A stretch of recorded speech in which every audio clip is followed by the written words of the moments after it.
ನಿಮ್ಮ ಹಳೆ ಒಡವೆನ ಅಧಿಕ ಬೆಲೆಗೆ ಮಾರಬೇಕೆ? ಅಟಿಕಾಗೆ ಕಾಲ್ ಮಾಡಿ 8880 ಅಟ್ಟಿಕಾ ಗೋಲ್ಡ್ ಕಂಪನಿ. ಅಮ್ಮ ಬಂದು ಚಿತ್ರರಂಗಕ್ಕೆ 60 ವರ್ಷ ಆಯಿತು ಅಂತಾರೆ. ನಾನು 59 ವರ್ಷ ಆಯಿತು. ಚಿತ್ರರಂಗಕ್ಕೆ 6 ತಿಂಗಳ ಮುಂಚೆ ಬಂದವರು ಅವರು. ಪ್ರಪಂಚಕ್ಕೆ 4 ವರ್ಷ ಮುಂಚೆ ಬಂದವರು ಅವರು. ತಾಯಿ, ಆ ತಾಯಿ ಭಾವನೆ, ಆ ತಾಯಿ ಹೃದಯ ಜಾನಪದ ಹಾಗಿತ್ತು. ಹಾಡುಗಳು ಹಾಡಿದ್ರು ನಾನು ಎಲ್ಲೇ ಹೋಗಲಿ ನಾನು ನೋಡಿದಾಗ ಎಲ್ರಿಗೂ ಗೊತ್ತು, ಕರ್ನಾಟಕಕ್ಕೂ ಗೊತ್ತು, ನಾ ಮೆಚ್ಚಿದ ಹುಡುಗ ಬಾಪ ಎಲ್ಲಿದೆಯೋ ಅನ್ನೋದು. ಅವರ ಹಾಡಿನ ಪ್ರೋಗ್ರಾಮಲ್ಲಿ ನಾ ಎಲ್ಲರೂ ಕೂತಿದ್ದಾಗ ಆಕಾಶ ದೀಪವು ನೀನು ಕಂದ ಬಾಪ ಅನ್ನೋ ಆ ಕಂದ, ಆ ಹುಡುಗ, ಆ ಇದು ಅಂದಾಗ ಪ್ರೀತಿ ವಿಶ್ವಾಸ ಅದೆಷ್ಟು ತುಂಬ್ತಾ ಇತ್ತು. ಕಳ್ಕೊಂಡಿದ್ದೀವಿ ಅನ್ನೋಕ್ಕಾಗಲ್ಲ. ಯಾಕಂದ್ರೆ ಪ್ರತಿ ಕ್ಷಣ ಜ್ಞಾಪಕ ಬರ್ತಾ ಇರುತ್ತೆ. ಒಂದಂತೂ ನಿಜ,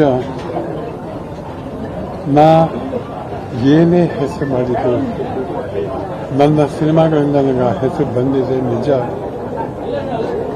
ನನಗೇನು ಟೈಟಲ್ ಕೊಟ್ಟಿದ್ದಾರೋ ಜನ, ಆ ಟೈಟ್ಲಿಗೆ ಅಮ್ಮ ಬಾಲು ಇಬ್ಬರು ಕಾರಣರಾಗ್ತಾರೆ. ಅವ್ರ ಹಾಡಿಗೆ ನಾವು ಆಕ್ಟೇ ಮಾಡಬೇಕಾಗಿರಲಿಲ್ಲ. ಹಿಂದೆ ಹಾಡು ಬರ್ತಾ ಇದ್ರೆ ಮುಖದಲ್ಲಿ ತಾನಾಗಿ ಎಕ್ಸ್ಪ್ರೆಷನ್ ಇರೋದು, ಆ ಥರ ಹಾಡಿರೋರು ಅವರು. ಆಕ್ಟಿಂಗು ನಮಗೆ ತುಂಬ ಈಸಿ ಮಾಡಿಕೊಟ್ಟ ಅಮ್ಮ ಬಾಲು ಇಬ್ಬರು.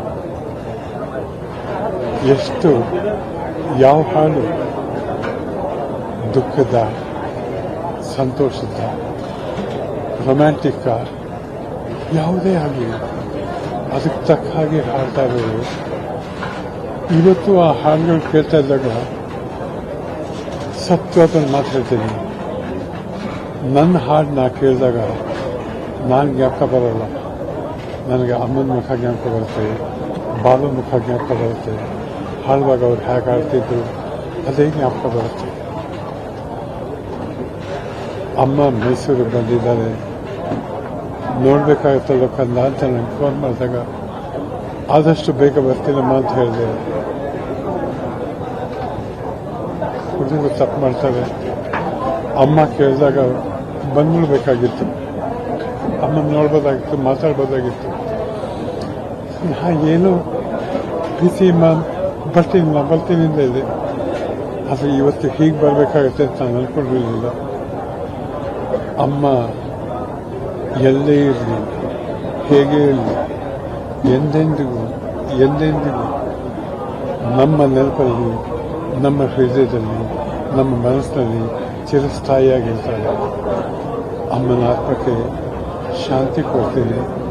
ಯಾಕೆಂದರೆ ಆತ್ಮ ಎಲ್ಲೇ ಇದ್ದರೂ ನಾವು ಚೆನ್ನಾಗಿರಿ ಅಂತ ಆಶೀರ್ವಾದ ಮಾಡ್ತಾ ಇರ್ತಾರಲ್ಲ, ಅದಕ್ಕೆ ಆಶೀರ್ವಾದ ಮಾಡೋಕ್ಕೆ ಅಮ್ಮ ನಿಮಗೆ ಶಾಂತಿ ಸಿಗಲಿ.